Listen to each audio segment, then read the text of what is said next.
Movie की शुरुआत में हम जॉन हॉपर को देखते हैं जो आर्कियोलॉजिस्ट है और जंगल में कुछ खोजने आया हुआ है। तभी उसे एक बंद पड़ी गाड़ी मिलती है। जब वह गाड़ी चेक करता है तो उसे एक एल्बम मिलता है जिसमें कुछ पिक्चर्स हैं, अजीब आकृतियों वाली, और एक नक्शा भी बना हुआ था। तभी उसे वहां एक खाई नजर आती है। उस जगह को फाउंटेन ऑफ यूथ कहा जाता है, जो एक तालाब है जिसका पानी पीने से इंसान में अजीब सी चमत्कारी ताकत आ सकती है और मरे हुए लोगों को भी जिंदा किया जा सकता है।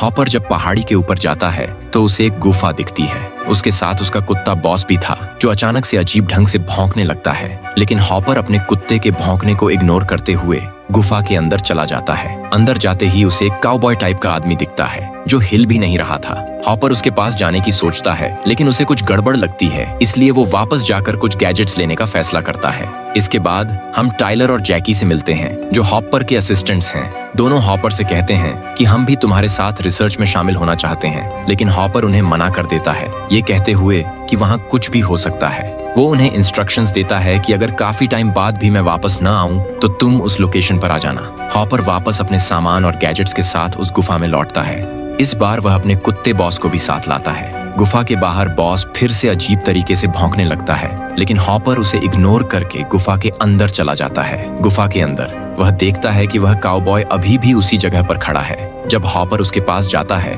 तो उसे हवा में नमी महसूस होती है, जबकि उस डेजर्ट में पानी का कोई नामो निशान नहीं था। वह हैरान हो जाता है कि आखिर गुफा में नमी कहाँ से आई। टाइलर अपनी गर्लफ्रेंड कियारा को कॉल करता है, क्योंकि उसके पास एक माउंटेन ट्रक होता है। कियारा अपने भाई बहन वेस और फर्बी को भी साथ लाती है, क्योंकि उन्हें एक स्कूल प्रोजेक्ट के लिए जाना था। जब ये सब लोग जंगल में उस जगह पर पहुंचते हैं जहां हॉपर ने अपनी गाड़ी छोड़ी थी, तो उन्हें वही किताब मिलती है जो हॉपर ने देखी थी। इनके पास वीडियो कैमरा, वॉकी टॉकी और ट्रैकिंग का सामान भी था।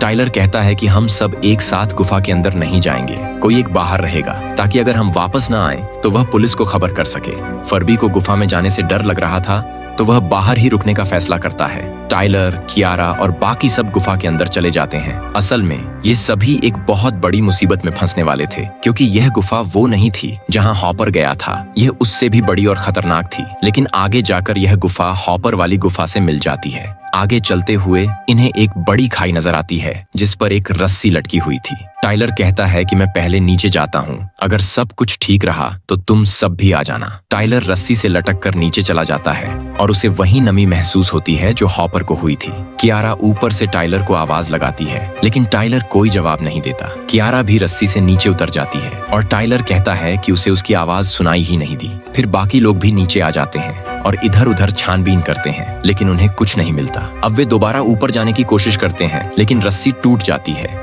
ये लोग सोचते हैं कि शायद फर्बी ने कोई मजाक किया हो, लेकिन जब वो उससे कांटेक्ट करने की कोशिश करते हैं तो फर्बी कोई जवाब नहीं देता। काफी कोशिशों के बाद उन्हें उसी गुफा से कुछ सिग्नल्स मिलते हैं। टाइलर हैरान था कि वही फ्रीक्वेंसी कौन यूज कर रहा है। जब वो पूछता है कि तुम कौन हो, तभी वॉकी टॉकी में फर्बी के रोने और चिल्लाने की आवाज आती है। फर्बी मदद मांग रहा था और कह रहा था कि प्लीज मेरी जान बचाओ। अब ये लोग उस सिग्नल को फॉलो करते हुए आगे बढ़ते हैं और बाहर जाने का रास्ता खोजने लगते हैं। तभी इन्हें सामने एग्जिट दिखता है। जैसे ही वो वहां पहुंचते हैं, उन्हें लाइट कम ज्यादा होते हुए दिखाई देती है। आगे बढ़ने पर उन्हें फर्बी की लाश मिलती है, जिसके सिर की हालत बहुत खराब थी। ये देखकर सब शॉक हो जाते हैं और सोचते हैं कि फर्बी को तो गुफा से डर लग रहा था, तो वह अंदर आया कैसे। दूसरी तरफ हम हॉपर को देखते हैं, जो काउबॉय के गायब होने से परेशान होकर वापस बाहर आ जाता है। जब हॉपर गुफा के अंदर गया था तब दिन था, लेकिन जब वह बाहर आता है तो रात हो चुकी होती है। गुफा के बाहर उसकी गाड़ी और बस के साथ एक माउंटेन ट्रक भी खड़ा था। जब वह ट्रक चेक करता है तो उसे जैकी का बैग मिलता है। वहाँ हर तरफ हरियाली थी और गाड़ियों पर जंग लग चुकी थी।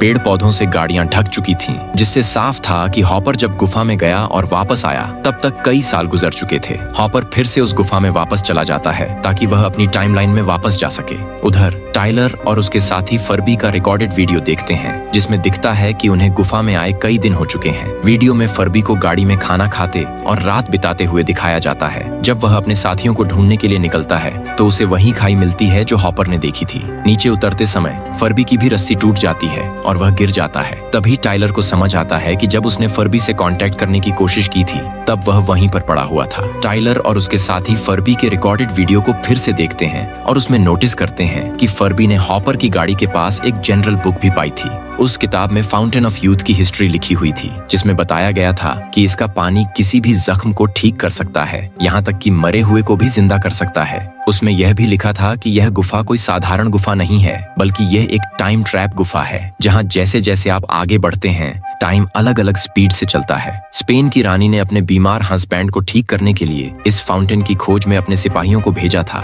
लेकिन वो कभी वापस नहीं लौटे। वीडियो में एक और चौंकाने वाली बात यह दिखती है कि फर्बी की आवाज पर एक आदमी अचानक सामने आता है और फिर बेरहमी से फर्बी को मार देता है। यह देखकर सब डर जाते हैं और अब वे बाहर निकलने का रास्ता खोजने लगते हैं। तभी उन्हें रोशनी दिखती है और कियारा कहती है कि मैं पहले ऊपर चढ़ने की कोशिश करती हूँ, फिर रस्सी फेंककर तुम्हें भी ऊपर खींच लूंगी। कियारा ऊपर चढ़ने के बाद जब बाहर पहुँचती है तो बाहर का नजारा देखकर उसे अपनी आंखों पर यकीन नहीं होता। वहाँ सिर्फ बंजर जमीन दिख रही थी और हवा भी नहीं थी, जिससे उसे सांस लेने में दिक्कत हो रही थी। अचानक से बादलों के बीच में एक स्टेज शिप नजर आता है, जिससे डर कर कियारा वापस नीचे आ जाती है। जब वो नीचे पहुंचती है तो उसके साथी पूछते हैं कि तुम इतनी जल्दी वापस कैसे आ गई, जबकि वो ऊपर काफी देर रुकी थी। कियारा उन्हें बताती है कि बाहर सिर्फ बंजर जमीन है और कुछ नहीं, लेकिन किसी को उसकी बात पर यकीन नहीं होता। फिर कियारा उन्हें वह वीडियो दिखाती है जो उसने बाहर रिकॉर्ड किया था। वीडियो देखकर सब हैरान रह जाते हैं। दरअसल कियारा की वीडियो काफी लंबी थी, जबकि उनके हिसाब से वो बस 1 सेकंड की थी।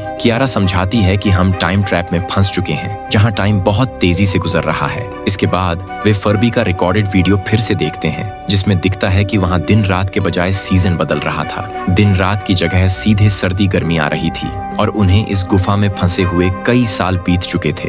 तभी उन्हें ऊपर से एक रोशनी नजर आती है और एक सीढ़ी से कोई नीचे आता हुआ दिखता है। वह इंसान एलियन जैसा दिख रहा था और हाईटेक सूट पहने हुए था। जैसे ही वह नीचे आता है, ये सब डर कर भागने लगते हैं। थोड़ा आगे जाने पर इन्हें हॉपर के पेरेंट्स की लाशें मिलती हैं। वे भी फाउंटेन ऑफ यूथ की खोज में यहाँ आए थे और फर्बी की तरह ही उन्हें भी एक आदि मानव ने मार डाला था। आदि मानव टाइलर पर हमला कर देता है, लेकिन तभी वो एलियन जैसा आदमी आता है और टाइलर को बचाने के लिए उसे फाउंटेन में डुबो देता है। कियारा को पहले लगता है कि वह उसे मारने की कोशिश कर रहा है, लेकिन बाद में पता चलता है कि वह उसकी मदद कर रहा था। फाउंटेन के पानी से टाइलर जिंदा हो जाता है और उसके सारे घाव ठीक हो जाते हैं। तभी आदि मानव और उसकी फैमिली उस एलियन पर हमला कर देते हैं। हालांकि उसके पास हाईटेक पावर थी, लेकिन एक आदि मानव उसके हेलमेट को निकाल देता है, जिससे उसकी ऑक्सीजन खत्म होने लगती है। टाइलर और कियारा जब उसे देखते हैं तो उन्हें पता चलता है कि वह एलियन नहीं बल्कि इंसान था। वह इंसान चाकू से आदि मानव को मार देता है और अपनी जान बचाता है।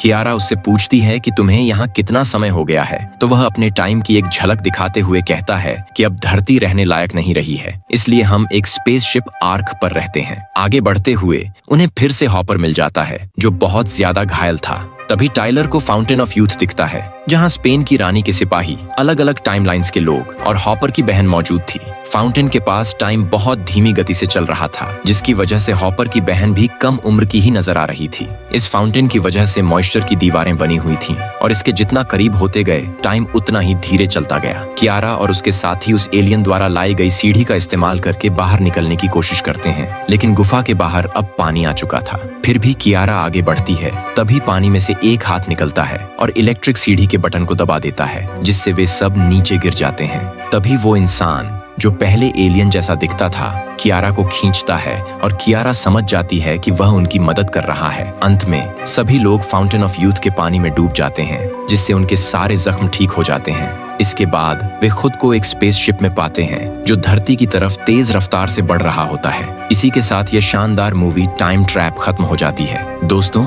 ऐसी और मूवी एक्सप्लेन करने के लिए हमारे चैनल को सब्सक्राइब करें और वीडियो को लाइक और कमेंट्स भी करें। THNX